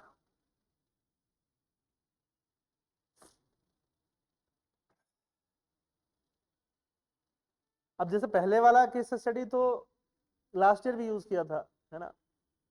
अब जैसे कुछ फ्रेंड है उनका खुद का केस स्टडी होता है, अब जैसे हम लोग कभी मिलना होता है 6 महीने, 8 महीने, 9 महीने में, तो आप वो क्या करेंगे, इंटरेस्टिंग स्टोरी बताएंगे, that is case study. I am very prompt in using the case study. मैं क्या करता हूँ, फिर 1-2 दिन 4 दिन के बाद जब भी टाइम मिलता है वो केस स्टडी को डॉक्यूमेंट करके रख लेता हूँ। समझ में आई बात। तो ऐसे कर लेता हूँ मैं। तो उस एक ही फ्रेंड के 3 केस स्टडी है। अब बाकी लोगों से, अब जैसे अभी इलेक्शंस हो गया, तभी बहुत सारी केस स्टडीज नहीं आई होंगी, अब उनसे बात करने का टाइम ही नहीं मिलता। तुम लोगों में आदमी इतना उलझा रहता है। From last 2-3 years I hardly get any time, है ना। खैर, समझ में आ गया। 3 case study, 1 is based on description, 1 is based on, बोलो, role of civil servant where. अरे अभी डिस्क्रिप्शन वाला किया, उसके पहले तुम्हारा क्या था, वैल्यूज कॉम्प्रोमाइज अगर हो रहा है, जहां तुमको लॉ को एडहेयर करना है, कंपैशन क्या चुनोगे, वो एक डिलेमा वाला सिचुएशन एड्रेस किया किया ना। और तीसरा वाला एक स्कूल बन रहा था, वो प्रॉपर केस स्टडी डिस्कस किया, हुआ, ठीक है।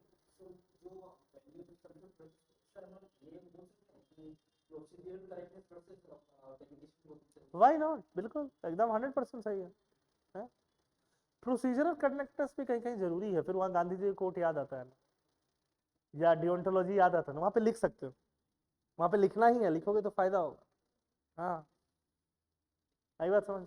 ठीक। अभी तो मैं और करवाऊंगा तो और लिखवाऊंगा, अभी तो ये बेसिक्स हैं। अब लोग थोड़ा आसाम में स्पेसिफिक, नाम भी आसाम में स्पेसिफिक मैंने यूज कर दिया। अब ये अगर नाम किसी और ऑफिसर के नाम से मैच करता है तो दैट इज अ मियर कोइंसिडेंस। समझ में आ रही बात, इसलिए यूज किया है।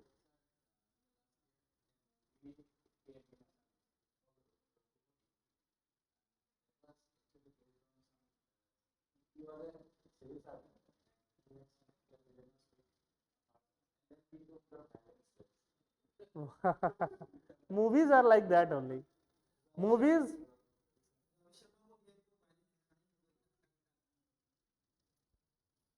Sanjay Barua, an Assam civil service officer, has been appointed as the deputy commissioner of a district in Assam. अगर इनका नाम किसी सिविल सर्वेंट से मैच करता है तो that is just a coincidence, which is frequently affected by severe flood during the monsoon season. Assam में तो यही रहता है। These floods lead to significant displacement of people, destruction of property, loss of life, disruption of livelihood. The state government has allocated fund for flood relief and rehabilitation. ठीक है। However, there have been past allegations of mismanagement and corruption in the distribution of relief material. Past allegation. Sanjay faces the challenge of ensuring effective, transparent, equitable distribution of relief and rehabilitation resources. सही है, ये challenge है ना उनके ऊपर।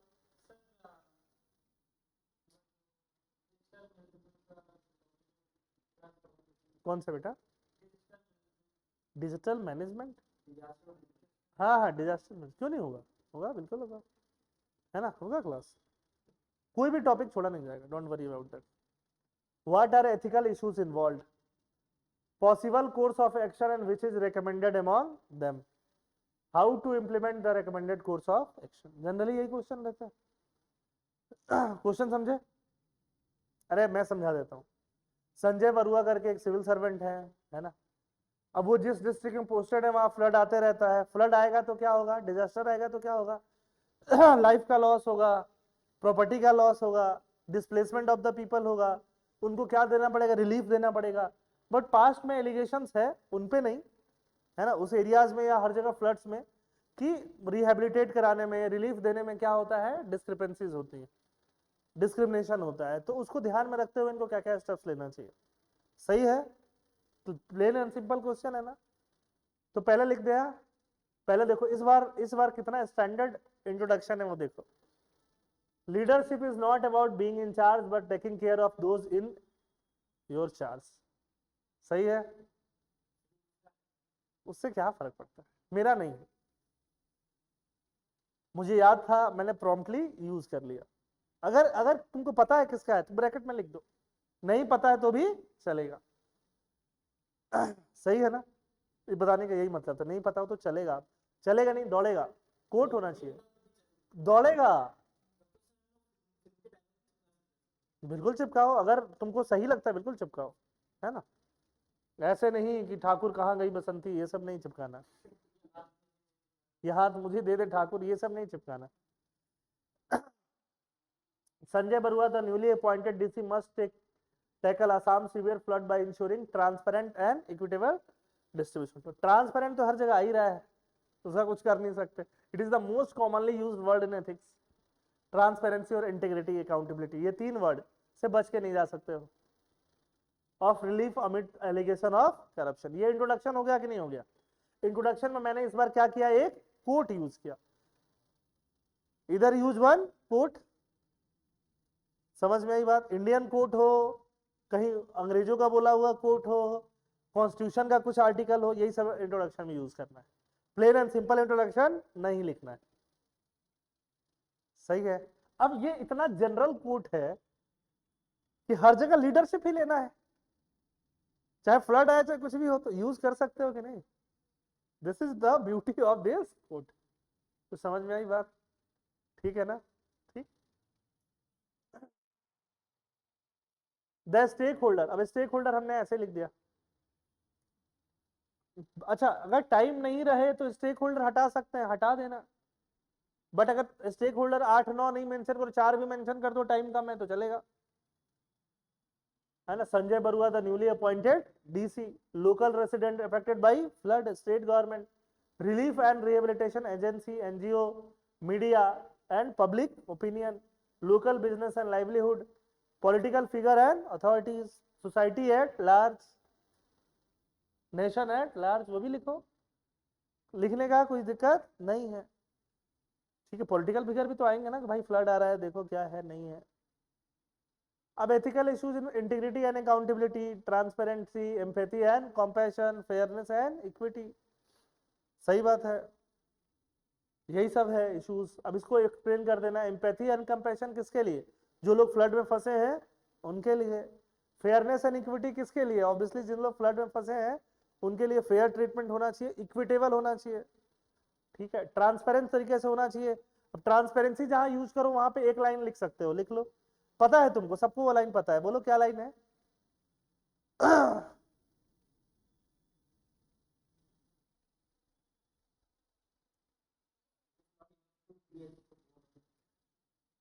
अच्छा बोल दो, पहले बोल दो. हाँ, justice should not only be done. आगे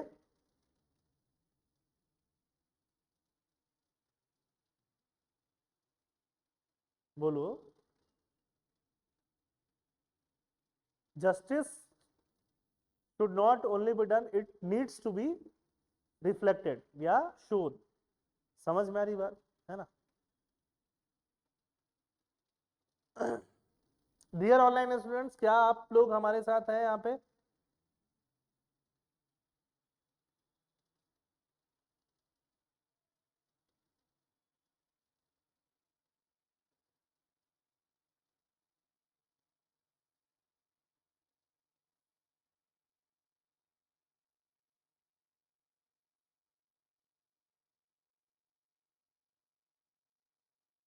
ठीक है. ट्रांसपेरेंसी में वो चीज लिख सकते हो. इंटीग्रिटी अकाउंटेबिलिटी तो हमेशा है ही, है ना. चलो, कॉन्स्टिट्यूशनल मैंडेट लिख दिया यहाँ पे मैंने अलग से. आर्टिकल 21 में सबका लाइफ बचाना है. और डिजास्टर मैनेजमेंट एक्ट वो क्या कहते हैं? Provides for the effective management of disaster including the rules and responsibility of the government authority. ये पूछा नहीं है, बट अलग से मैंने कॉन्स्टिट्यूशनल मैंडेट डाल दिया या लीगल मैंडेट डाल दिया. या तुम इसको कहीं भी यूज कर सकते हो अगर अलग से नहीं यूज करना है ना. इसको तुम एथिकल इश्यूज में ही यूज कर सकते थे. एक और ethical issues, saving the life of people according to the article 21 of constitution. सही बात है कि नहीं? या उतना छोड़ो, राइट टू लाइफ आर्टिकल 21 करके लिख दो. सही बात है, लिख सकते हो. ठीक है. Possible course of action, strict adherence to the protocol. Protocol जो है उसका स्ट्रिक्ट एडहेरेंस बहुत जरूरी है ना. इससे प्रोज क्या होगा? कॉम्प्लायंस होगा, रिस्क मिनिमाइज होगा. कॉन्स क्या होगा? May lead to delays in aid distribution, क्योंकि प्रोटोकॉल मेंटेन करने में टाइम लग जाता है कई बार, है ना. Decentralise decision making. डिसेंट्रलाइज मतलब सबको नीचे छोड़ दो, नीचे सबको डेलीगेट कर दो काम. डिसेंट्रलाइज का मतलब समझते हो ना? मैं डीएम हूं, मेरे अंदर बहुत सारे ऑफिसर हैं, सबको बोल दिया कि जिसको जहां बांटना है खाना बांटो, जल्दी बांटो. जहां रिलीफ भिजवाना है भिजवाओ, जल्दी भिजवाओ, उससे काम जल्दी तो होगा, इफेक्टिव तो होगा, बट वहां पे ही एलिगेशन आ सकता है कि उसने काम ठीक नहीं किया या उसने काम ठीक नहीं किया। अगर हर चीज मैं देखूंगा तो मैं भी अच्छा करूं लेकिन डिले हो जाएगा। आई बात समझ में? allow for more flexible and rapid response. Cons may increase the risk of mismanagement and corruption. Community involvement, ये तीसरा जरूरी चीज, कम्युनिटी को क्या करो, इन्वॉल्व करो, लोगों को खुद ही इन्वॉल्व करो।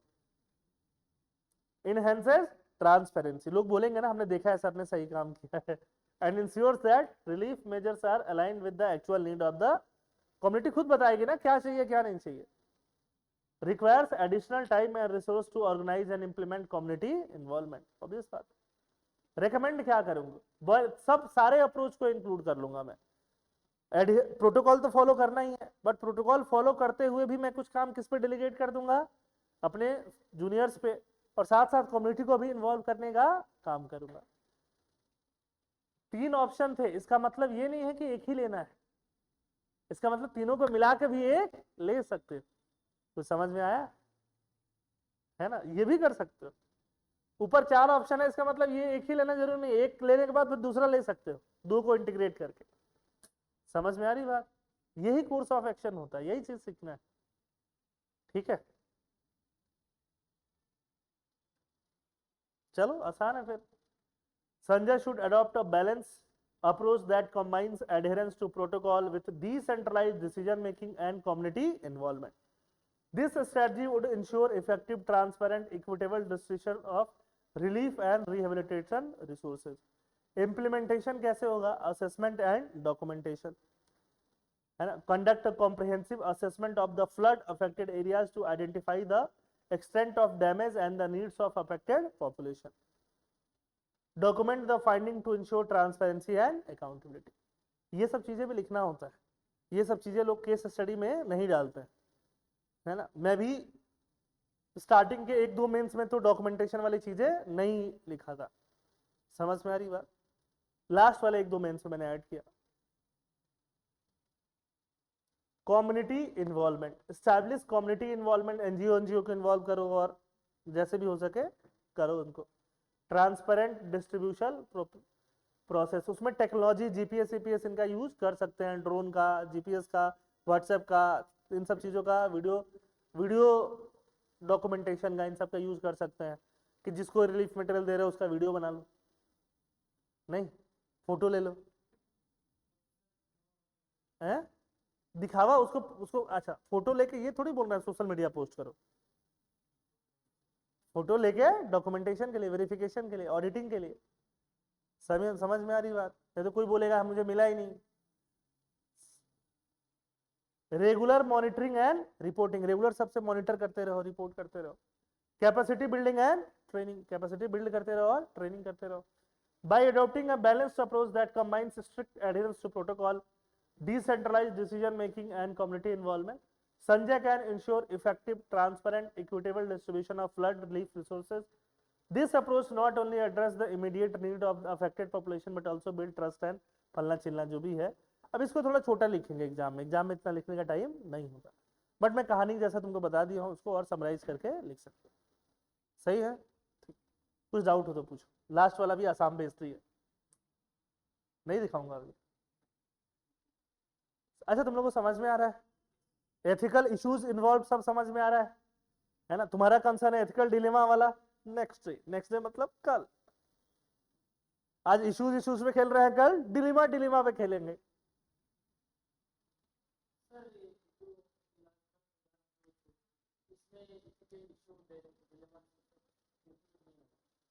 किसमें है ना एथिकल इश्यूज पूछा होगा तो इंक्लूड करेंगे। एथिकल इश्यूज तो था ही इसमें, हमेशा से एथिकल इश्यूज तो क्वेश्चन में पूछ ही रहा है। देखो ना, यस एक second. Ethical issues right versus wrong, नहीं तो फिर इश्यूज कहाँ हुआ? जो राइट है वही करो। अच्छा देख, एथिकल इश्यूज मतलब क्या क्या इंश्योर करना है तुमको तुमको उसकी इज्जत बचानी है, तुमको उसको खाना देना है, 2 अलग अलग एथिकल इश्यूज हो गए, है ना। तुमको इंटीग्रिटी मेंटेन करना है, तुमको ऑफिस का ट्रस्ट मेंटेन करना है, ये 4 अलग अलग एथिकल इश्यूज हो गए। सुनो सुनो, एथिकल इश्यूज मतलब what all the principles you need to adhere to. Ethical issues means, लिख लो, एथिकल इश्यूज मीन्स जिसको दिक्कत हो रहा है, एथिकल इश्यूज का मतलब, ethical issues means what all the principles,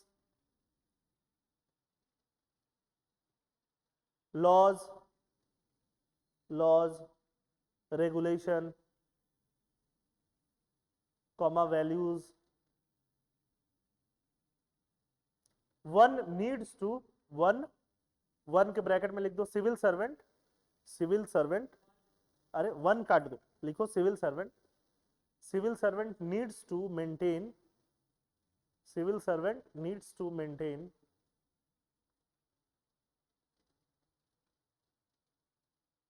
है ना, during, civil servant needs to maintain during solving the cases,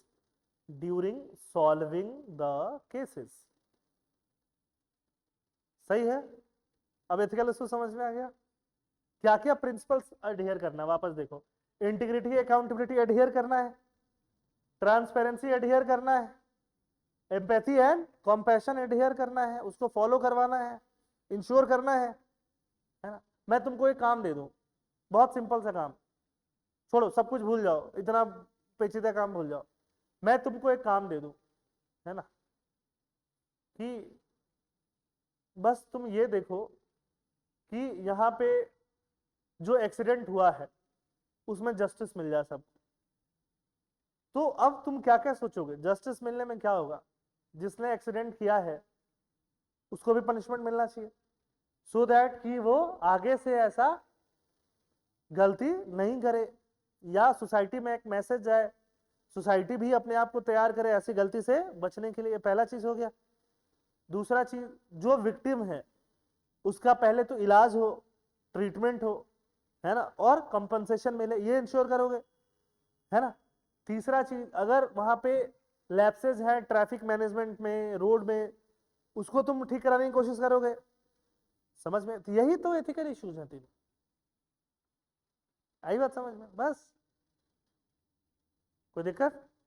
बस तुम समझ रहे हो। इसी में कीवर्ड डाल दो, transparency, integrity, accountability, fairness, responsiveness, objectivity, neutrality, impartiality, खत्म बात। कीवर्ड डालने हैं। क्या डालने हैं?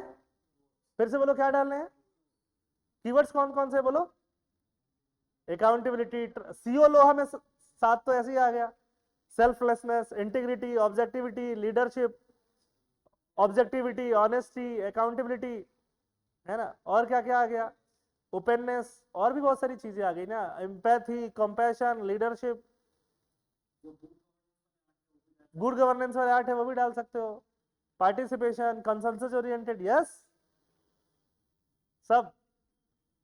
बहती गंगा में हाथ धुलाना है। डिलेमा, आज रुक जाओ, कल डिलेमा पे जाएंगे। Be on the issue page first. मेरे डियर, मेरे प्यारे ऑनलाइन स्टूडेंट्स, क्या आप लोग फॉलो कर रहे हैं कि आप लोग खो गए हैं, बहती गंगा में बह गए हैं? बताइए। जितने स्टूडेंट्स ऑनलाइन अटेंड कर रहे हैं, प्लीज रिपोर्ट, क्या सबको समझ में आ रहा है? Please please report. ना, ये they are very sincere students, I love them all. अभी कौन चाय पिएगा? सही बात, बोलिए।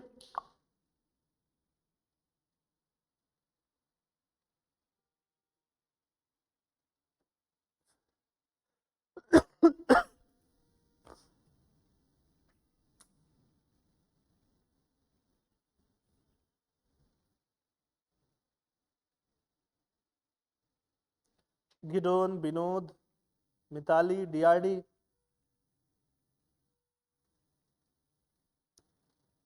विनोद गोवाला, क्या आपको समझ में आया बेटा? कुछ डाउट है तो आप पूछिए।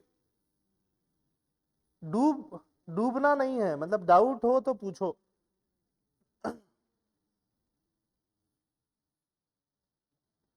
अच्छा, क्या आपको थोड़ा कॉन्फिडेंस लग रहा है आपके केस स्टडी में?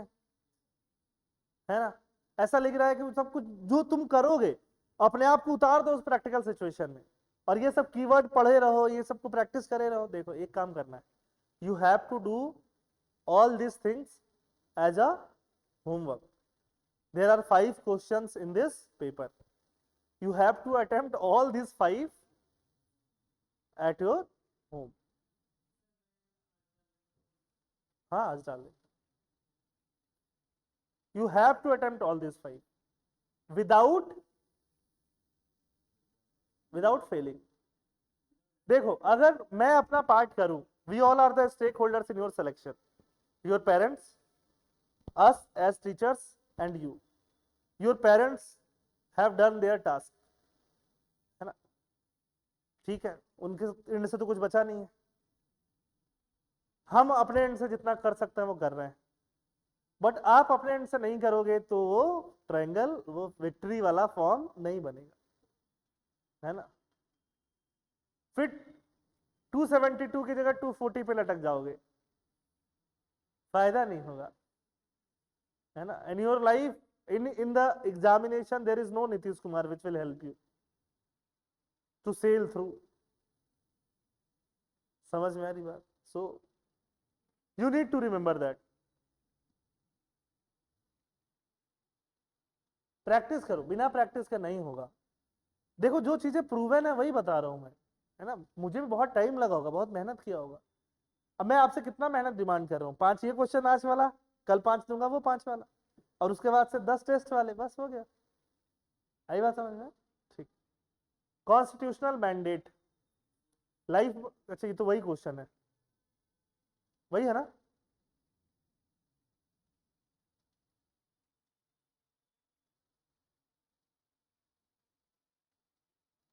Next question and the last question for the day. ये थोड़ा बड़ा है, जैसा कि आप लोग लगता है कि सर पढ़ने में बहुत टाइम लगता है।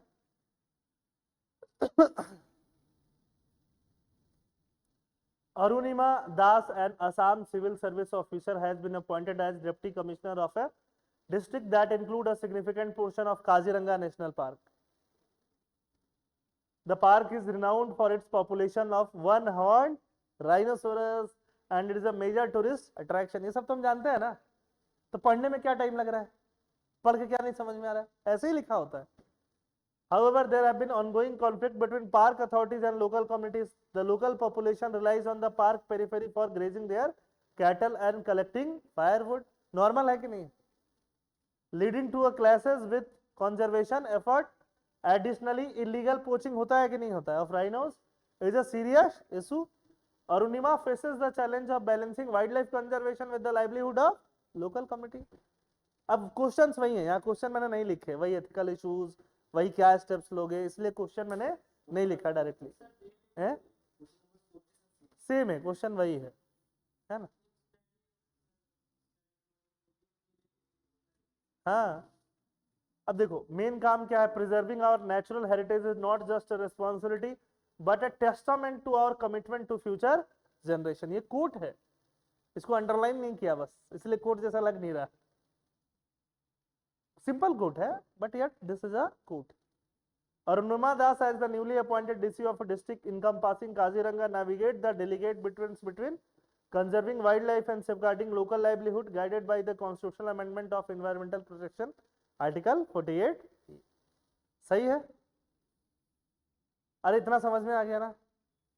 अच्छा, स्टेक होल्डर क्या है? Arunima Das, park authority, local community, main तो यही तीनों है। टूरिस्ट भी हैं, वाइल्ड लाइफ खुद ही है, राइनोसोरस भी है, उनको तो मार्क मत ले जाओ। इलीगल पोचर्स हैं, इन्वायरमेंटल एक्टिविस्ट हैं, state government, society at large, ठीक। एथिकल इश्यूज में क्या है? सस्टेनेबल डेवलपमेंट होना चाहिए कि नहीं होना चाहिए? कोई भी काम करो जस्टिस से करो और फेयरनेस से, ट्रांसपेरेंसी और अकाउंटेबिलिटी मेंटेन रखो, एम्पैथी और compassion towards the local community and also towards the animals. सही बात है कि नहीं है? कॉन्स्टिट्यूशनल मैंडेट आर्टिकल 48A आ जाएगा, आर्टिकल 51AG, ये फंडामेंटल ड्यूटी याद आ रहा है कि नहीं आ रहा है? अरे तुम लोग प्रीलिम्स के पहले पढ़ते हो ना, fundamental duty, wild life protection act है कि नहीं है? ठीक है।